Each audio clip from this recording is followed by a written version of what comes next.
السلام عليكم ورحمة الله وبركاته. أخباركم حبايبي؟ يا رب تكونوا بخير. معكم منار أو أكل بيت على قد الإيد. زي ما قدامكم كده عملنا كفتة الفراخ وكفتة اللحمة. عملناها في فيديو واحد، هشة وجميلة من جوه وطعمها تحفة. عملنا شوية خضار كده في جنبهم، مشوي بيبقى جميل جدا. وادي كفتة اللحمة كمان. يا رب أكون بفيدكم فيديوهاتي، يا رب تكون فيديوهاتي بتعجبكم. متنسوش تعملوا لايك وشير وسبسكرايب وتفعلوا زر الجرس كده عشان يوصلكم كل جديد من أم منار. يلا بينا نشوف الفيديو الجميل القمر ده اتعمل ازاي.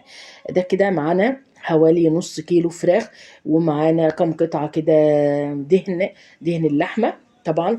انا بحب ان انا احطه كده في مع الفراخ او اللحمة، لازم ضروري نحط كمية ده، كمية صغيرة. ومعانا التوابل الجميلة دي: ملح، بابريكا، آه، كاري، بودرة ثوم، فلفل اسود، كل البهارات اللي عندك، بهارات مشكله، كل البهارات اللي عندك الجميله اللي لازما تحطيها مع بعضها. وبدات ان انا اجيب الخلاط كده وافرم اللحمه الاول، دي اول حاجه. بعد ما فرمت اللحمه فرمت الفراخ، بفرم كده الفراخ مع الدهن برضو كمان. وهبدا كده ان انا افرمه حبايبي بالمنظر ده. طبعا انا مش عامله صوت عشان طبعا صوت الخلاط، وانتوا عارفين كده. معانا حوالي كيلو الا ربع بصل، آه، كيلو الا ربع بصل يا حبايبي، مع حزمة خضار، كزبرة وبقدونس، من نص حزمة من ده ونص حزمة نص حزمة من ده. وطبعا بدأت كده ان انا افرمه لوحده، علشان طبعا حركة مهمة جدا ان انا اصفي منه السوائل طبعا، عشان الكفتة تمسك معايا في السيخ واحنا بنعملها.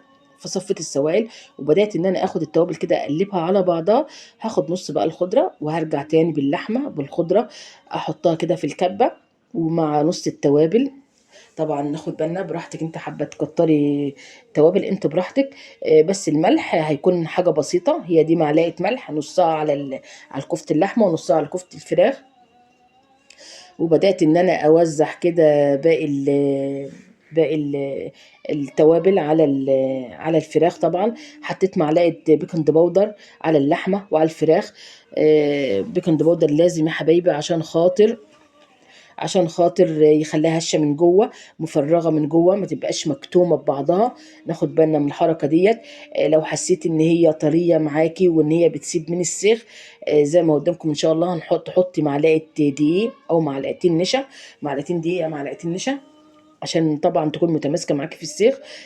لو هي مظبوطه معاكي، احنا طبعا عشان احنا عاملينها شايلين منها ميه البصل، طبعا السوائل اللي جوه البصل خدمتنا ان هي مسكت في السيخ. دي حركه مهمه جدا لازم ناخد بالنا منها. بدات ان انا اجيب السوائل، حطيت عليها معلقه طماطم ومعلقه توابل وملح وفلفل ونص ليمونه. وبدات ان انا اصبع طبعا الكفته زي ما قدامكم، ما نزلتش من على السيخ ولا اي حاجه، لان الخدمه الوحيده اللي انت تخدمها لها ان انت تشيل السوائل من البصل والخضار. دي اهم حركه لازم تعمليها. وبدات ان انا اعمل معاكم واحده فراخ وواحده لحمه كفته على السيخ، عشان طبعا تبقوا، عشان انا ما اطولش عليكم في الفيديو. وكمان هنعمل على الاسياخ الخشب اللي ما عندهاش اسياخ حديد، تعمل في الاسياخ الخشب. الاسياخ الخشب دي بتلاقيها في اي مكان، في اي مكان موجوده. بتشتريها بتكون عندك. اهم حاجه لازم تنقعها الاول نص ساعه او ساعه في الميه قبل ما تبداي، ساعه ما تبداي فرم اللحمه او الفراخ. وفي نصيحة كمان كده ملحوظة عايزة أقولها: يا ريت تسيبوا اللحمة بعد ما تفرموها، تسيبوها ترتاح في التلاجة حوالي نص ساعة أو ساعة أو قبلها بيوم، ده هيكون أفضل بكتير. هتخدمك كمان خدمة كويسة إن هي ما تنزلش من على السيخ وهي على الفحم. وزي ما قدام كده بدأت ان انا اصبع كده على السياخ الخشب. حبيت ان انا اوريكم برضو كمان. يا رب اكون بفيدكم فيديوهات يا حبايبي. كنت عامله شويه خضار كده عشان هنشوهم على الفحم، طماطم وحاجات كده مش عارفه هم راحوا فين، بس ان شاء الله هتشوفوهم على على الفحم وانا بشويهم. وكده الفحم طبعا معانا بقى يا قطعة خشب خفيفة كده، يا إما جلد دفتر هتهوي بقى بيه عشان يفضل الفحم شغال، شغال كده تحت الكفتة. وطبعا كل الكفتة ما تيجي تلاقيها مش شماعة من الجنب، لازم تقلبيها على الجنب التاني وتدهنيها من نفس الصوص اللي انت كنت بتصبعي بيه. طبعا الصوص ده بيبقى جميل جدا وبيدي طعم وريحة، وبيخليها جوسي وجميلة من جوه ومن بره. فمهم جدا انك تدهنيها الدهنه ديت بالصوص اللي فاضل. وطبعا انا عندي بناتي بيحبوها تكون حمرا شويه، قالوا لي يا ماما حمراها شويه، علشان طبعا بتبقى ناشفه سنه كده معاهم من بره. بيحبوا طعمها كده وريحتها كده. تمام. وهبدأ كده ان انا احط في الحله 3 خبزات داير ما يدور. هطلع عليهم الكفته بقى، كفته باللحمه وكفته بالفراخ. وهنبدأ كده مع بعضنا حبايبي نخلص الكمية كده. وهنبدأ هنحط السياخ هنحطها بعد ما ناخد اللي عليها، هنرصها كده في ريحة جنب بعضها. ونبدأ نحط أسياخ الخشب عليها. أنا ما حبيتش إن أنا أحط شبكة تانية، لأن أنا لقيت الأسياخ سخنة، فدي هتساعدنا أكتر إن الكفتة تعمل بسرعة، والسخونية تطلع عليها بسرعة. عشان طبعا لو حطيتي شبكة باردة فممكن تلزق فيها. دي حركة مهمة جدا ناخد بالنا. بدأت ان انا ارصها كده كفتة الفراخ مع كفتة اللحمة. حبيت ان انا اعمل شويه من ده وشويه من ده عشان كل حاجه تكون قدامكم. طريقه سهله وبسيطه. طبعا انا ما عنديش شوايه، ده حاجه فخار كده، بشوي فيها اي حاجه. لو صفيحه عندك هتشوي عليها، مش لازما تشتري حاجه غاليه عشان تعملي حاجتك عليها. لو اي حاجه عندك فخار هتعملي عليها.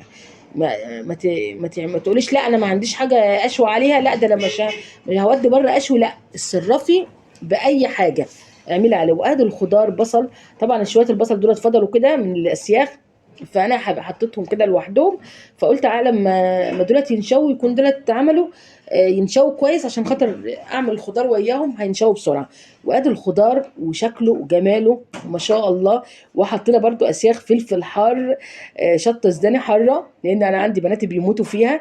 وادي منظر الكفته بعد ما عملناها. طبعا الخبز ده ما بيترميش، الخبز ده بيكون طعمه يجنن جميل جدا ما شاء الله. وادي منظر الخضار وادي منظر الكفته. بجد الاكل كان جميل جدا روعه.